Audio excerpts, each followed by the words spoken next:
जय हिंद फ्रेंड्स। तो हम पढ़ रहे थे धीर सिंह धाबाई की शिक्षा ज्ञान की बुक, और धीर सिंह धाबाई शिक्षा ज्ञान की इस बुक में हमने पेज नंबर 175, 176 और कुछ 187 इन 3 पेजेस को कवर करा है। ठीक है, अभी हम बुक में पढ़ रहे थे ये 3 पेज। अब इन 3 पेजेस में हमने जो भी डिस्कस करा था फटाफट से रिवाइज कर लेते हैं। ओके, शुरू करते हैं फटाफट से।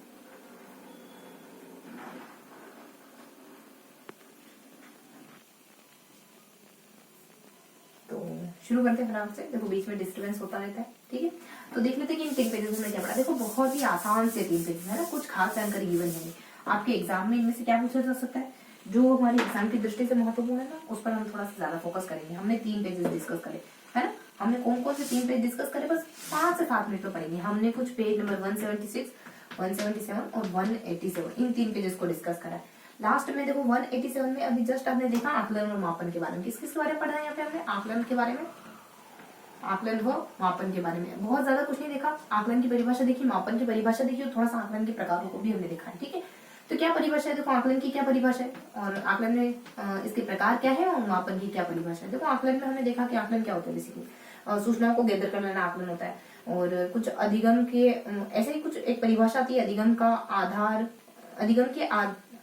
अधिगम का आधार करके कुछ ऐसी सी डेफिनेशन आती है। ठीक है, जस्ट अभी हमने इसी वजह से मैं क्या करती हूँ कि पूरा अपन रीड करते हैं, पूरे 3 पेजेस को अच्छे से रीड करते हैं। उसके बाद एक बार फेस टू फेस मिलकर डिस्कस करते हैं कि अगर मुझे सारी चीजें अच्छे से याद रह पाई है तो डेफिनेटली आपको भी याद हो पाई होगी। ठीक है, तो इस वजह से मैं जैसे ही अपन कंप्लीट करते हैं और सीधा इस वाले सेशन में मिलते हैं। अगर इसके बाद अगर आपको ये वाले मतलब ये जो बुक है इसको थोड़ा और डिटेल से पढ़ना है ना, तो आप लर्न ऑलवेज चैनल को विजिट कर सकते हैं। ठीक है, वहां हम इस चैनल पे जो भी पीडीएफ पढ़ रहे हैं उसको थोड़ा सा डिटेल से पढ़ते हैं। ओके, तो देख लेते हैं आकलन में हमने क्या देखा। आकलन 2 तरीके की परिभाषा देखी। एक तो सूचना एकत्रित करना आकलन होता है, और एक कुछ अधिगम के आधार के रूप में, ऐसा कुछ अधिगम आधार करके देखा है ना। बहुत ज्यादा क्लियर नहीं हो पाया, लेकिन अधिगम आधार करके कुछ एक और इन्फॉर्मेशन है, ऐसा कुछ आया तो हमको आकलन पे टिक करेंगे। वही मापन में क्या देखा हमने, मापन की परिभाषा बेसिकली 2 से ये है ना। ये परिभाषा किसके द्वारा, हेबा और इडविन के द्वारा दी गई। ठीक है, हेबा और इडविन के द्वारा। और यहाँ यहाँ क्या परिभाषा है, यहाँ 3 परिभाषा है। तो यहाँ है कि आपको मीलो चलना पड़ता है डाई लेने के लिए, और मोरेन कंपनी की डाई लेने के लिए। ऐसा ध्यान रखो, यहाँ हमने डायग्राम बनाया तो यहाँ इक्वल करते हैं, यहाँ ई एग्जिस्टेंस के लिए ई करते हैं, और फिर लास्ट में कुछ अपन प्रतीक के लिए कुछ जल की पानी की बूंद बनाते हैं ना। इस तरीके से अपन हल्का हल्का सा कुछ देखते हैं। बस चीजों को आपको याद रखना है, बहुत इजी गोइंग सी चीजें है ना। और 3 से 4 परिभाषाएं और ज्यादा कुछ नहीं। ठीक है, तो मापन क्या होता है, मापन बेसिकली अस्तित्व का संतुलन होता है। मापन यहाँ कहा जाता है कि हर वो चीज जो एग्जिस्ट करती है उसको माप सकते हैं। यहाँ कहा जाता है कि वस्तुओं के विभिन्न आयामों का प्रतीकात्मक रूपी मापन है। तो ये कुछ बेसिक सी परिभाषा हमने पढ़ी। वही आकलन के प्रकार भी हम जानते हैं। प्रकार बहुत ईजी है। अधिगम के रूप में आकलन, अधिगम हेतु या अधिगम के लिए आकलन, लास्ट में अधिगम का आकलन, है ना। अब इन तीनों के बारे में और एक और कुछ अन्य आधार पर आकलन के 3 और प्रकार होते हैं, जैसे कि स्वयं के द्वारा किया गया आकलन, सहपाठी के द्वारा किया गया आकलन, या फिर ट्यूटोरियल के द्वारा किया गया आकलन। ठीक है, 3 तरीके के और होते हैं। देखो अधिगम के रूप में आकलन क्या होता है कि अधिगम ही आकलन है, अधिगम के रूप में ही आकलन हो रहा है। ठीक है, और ये बेसिकली इसमें है ना, ये पढ़ाई के दरमियान ही होता है, ऐसा कुछ इन्फॉर्मेशन है।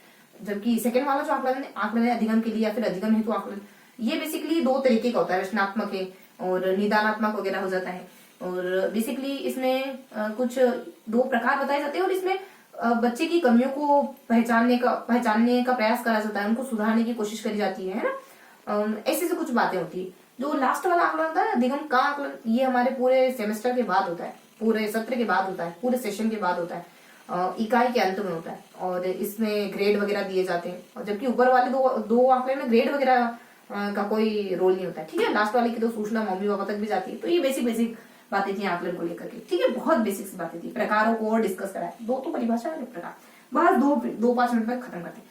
और 177 हमने है ना कुछ व्यक्तिगत अनुदेशन प्रणाली के बारे में पढ़ा। व्यक्तिगत अनुदेशन प्रणाली क्या होती है इसको जाना हमने थोड़ा सा, और एक बढ़िया सी सारणी कवर करी जो आपको है ना कुछ टीएलएम के बारे में इन्फॉर्मेशन देती है। इसके अलावा कुछ बेसिक इन्फॉर्मेशन। व्यक्तिगत अनुदेशन के प्रतिपादक कैरन है, और व्यक्तिगत अनुदेशन प्रणाली किस तरीके की है, तो ये चाइल्ड सेंटर्ड प्रणाली, मतलब पढ़ाने का किस तरीके, कौन सा तरीका है, किस टाइप का तरीका है ना, कौन सा तरीका है पढ़ाने का, मतलब कैसा तरीका है पढ़ाने का। ये जो तरीका है ये चाइल्ड सेंटर्ड है। बच्चे अपनी गति से सीखते हैं और करके सीखते हैं। बच्चे एक्टिव रहते हैं, पुनर्बलन महसूस करते हैं, मतलब पुनर्बलन दिया जाता है तो अभिप्रेरित महसूस करते हैं। और ये कॉलेज लेवल का है और इसमें बच्चे और टीचर के बीच की दूरी कम हो जाती है। ये बहुत बेसिक सी बातें है ना। बस ये ध्यान रखेंगे केरन के द्वारा किया जाता है चाइल्ड सेंटर्ड प्रणाली बच्चों को पढ़ाने की। ठीक है, सारणी में देखो यहाँ एक तो शाब्दिक तरीका होता है पढ़ाने का, एक बहुत ही सर्वोत्कृष्ट तरीका होता है और एक होता है सर्वोत्कृष्ट तरीका। ठीक है, और एक यहाँ कुछ अप्रक्षेपी कह दोगे, फिर प्रक्षेपी, फिर कुछ प्रक्षेपी, इस तरीके से ध्यान रखोगे। ठीक है, प्रक्षेपी और प्रक्षेपी, सर्वोत्कृष्ट तरीका। देखो शाब्दिक तरीके में आप व्याख्या वगैरह देते हो, लास्ट में आप शैक्षिक भ्रमण वगैरह कराते हो। अप्रक्षेपी में चार्ट मॉडल वगैरह, प्रक्षेपी में कुछ स्लाइड वगैरह, और फिर दोबारा प्रक्षेपी, ये बहुआयामी प्रक्षेपी है तो यहाँ कंप्यूटर वगैरह आ जाते हैं। तो ये कुछ बेसिक इन्फॉर्मेशन थी। ठीक है, इसके अलावा एक दो बात और अपन कवर करते हैं। यहाँ इनके अलावा कुछ बिंदु और कवर होते हैं, 5 से 7 बिंदु और कवर होते हैं, जिसको अपन कह सकते हैं कि मशीन है और अनुभव है और कुछ एक और कोई बिंदु था, और लास्ट में फिर अपन ग्लोब करके कह देते हैं और अंतर निरीक्षण करके कह देते हैं, इस तरीके से, है ना। और सबसे पहले आप कैसे सीखते हो, तो मशीन के द्वारा और ऐसा कुछ 3 बिंदु गिवन थे यहाँ पे, मतलब 4 से 5 बिंदु गिवन थे। कि एक तो आ जाता है कि मशीनी तरीके से मशीनी अधिगम, जिसमें क्विज वगैरह होता है और आपके सामने क्वेश्चन आता है, आप क्वेश्चन का जवाब देते हो, मोटिवेटेड महसूस करते हो और खुद ब खुद सीखते हो। ये मशीनी, ये प्रेसी के द्वारा किया गया है ना, इसका प्रतिपादन। और एक हो जाता है अपने अनुभव, है ना, और एक ऑडियो करके होता है, ऑडियो मतलब ऑडियो वगैरह सुनते सुनते सीखो, है ना। ये इसके प्रतिपादक कोई लिथवेट करके इसकी प्रेसी है ना, लिथवेट करके इसके प्रेसी है। और यहाँ अनुभव के तो अपने कुछ अनुभव के अपने गेने नहीं, बेसिकली गेले करके, है ना, गेले करके। बाकी एक और हो जाता है जिसको अपन कहते हैं अंतः क्रिया प्रशिक्षण, और एक और लास्ट होता है जिसको अपन कहते हैं ग्लोब। ठीक है, तो यहाँ जी लिखूंगी जरा सा, और अंतः क्रिया के प्रतिपादक कुछ कैलेंडर करके, ग्लोब के ग्लोबी। ये कुछ बेसिक से तरीके हैं पढ़ाने के।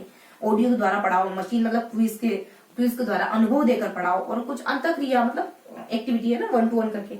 बाकी लास्ट में ग्लोब वगैरह, इसमें बच्चे के शाब्दिक और अशाब्दिक दोनों ही व्यवहारों पर नजर रखी जाती है। इनके प्रतिपादकों के नाम मैंने आपको बता दी, याद रहे तो ठीक है, वरना अदरवाइज बहुत ज्यादा इसको माइंड करने की जरूरत है। अब यहाँ 176 में क्या था, देखो 176 पेज में ना हमने विधियां पढ़ी थी। कुछ तो लोकतांत्रिक होती है, कुछ एक तंत्रीय होती है ना। इसको अपन लोकतंत्र और कुछ प्रभुत्ववादी विधियां कह सकते हैं। तो कुछ ऐसी विधियां हैं जिनको हमने बहुत कम सुना है, और कुछ ऐसी जिसको अपन जनरली सुनते हैं। ठीक है, तो यहाँ कुछ लोकतांत्रिक विधियां हैं और कुछ प्रभुत्व वाली विधियां। लोकतांत्रिक में देखो स्वतंत्र विधि अपन जनरली नहीं सुनते, और एक हो जाती है स्वामित्व वाली, हम जनरली नहीं सुनते, है ना। और एक हो जाती है कुछ एक स्वतंत्र स्वामित्व है। और देखो यहाँ बताती हूँ जो हम एक अनुवर्ग हो जाती है यहाँ पे। ठीक है, तो ये कुछ एक कैरन करके हो जाती है, नाम से होती है कैरन करके। ठीक है, स्वतंत्र में बच्चे को स्वतंत्र छोड़ दिया जाता है, सब कुछ खुद ही करना होता है, खुद ही सीखना होता है। और स्वामित्व में कुछ समूह में सिखाया जाता है। ठीक है, और ब्लूम इसके प्रतिपादक, कैरन के प्रतिपादक कैरनी, और जो स्किनर का अभिक्रमित अनुदेशन है ना, जिसमें भी एक मशीन होती है और हमें क्विज वगैरह इसमें पार्टिसिपेट, मतलब क्विज वगैरह होता है और हम क्वेश्चन के आंसर अगर फाइंड कर लेते हैं, अगर हम खुद क्वेश्चन के आंसर सही टिक करते हैं तो हम मोटिवेट होते हैं, है ना। एक मशीन होती है जिसे अपन मोबाइल पे क्विज नहीं करते, वैसा कुछ, तो वैसा ही स्किनर का अभिक्रमित अनुदेशन है, और वैसा ही कैरन का पढ़ाने की जो टेक्निक है कैरन की ठीक वैसी है ना, विधि है कैरन की ठीक वैसी, अभिक्रमित अनुदेशन जैसे। और अभिक्रमित अनुदेशन क्या है पता है, बस ये कुछ बेसिक जो हमको नहीं पता। अनुवर्ग में भी कुछ ग्रुप में बांटा जाता है बच्चों को और फिर सिखाया जाता है। तो इनमें कुछ इन दोनों ही कैटेगरी में वो विधियां जो हम जनरली नहीं सुनते, अब वो विधियां जो अपन जनरली सुनते हैं हमको पता होती है। जैसे कि शैक्षिक भ्रमण क्या होता है, शैक्षिक भ्रमण वो भ्रमण वगैरह करना, इसके पेस्ट्रोलॉजी भी प्रतिपादक माने जाते हैं। कहीं कहीं इनके ना एक कुछ रहने करके, प्रोफेसर रहने करके भी आते हैं। समूह विधि होती है, सामूहिक विधि है ना, समूह में सीखना वगैरह। एक होती है दल शिक्षण, है ना। दल शिक्षण के प्रतिपादक 1956-1957 और कुछ केपल करके और लेक्सिगटन करके, है ना। पहले केपल ने 1956 में करा था, फिर फ्रांस नामक देश में, फिर लेक्सिगटन ने करा था। एक सेकंड रुकेंगे, बस कुछ मिनट और पढ़ेंगे, देन एंड करते हैं। ठीक है, एक हो जाती है इसके बाद दल शिक्षण हो गया। सूक्ष्म शिक्षण जानते हो ना क्या होता है, माइक्रो टीचिंग, है ना।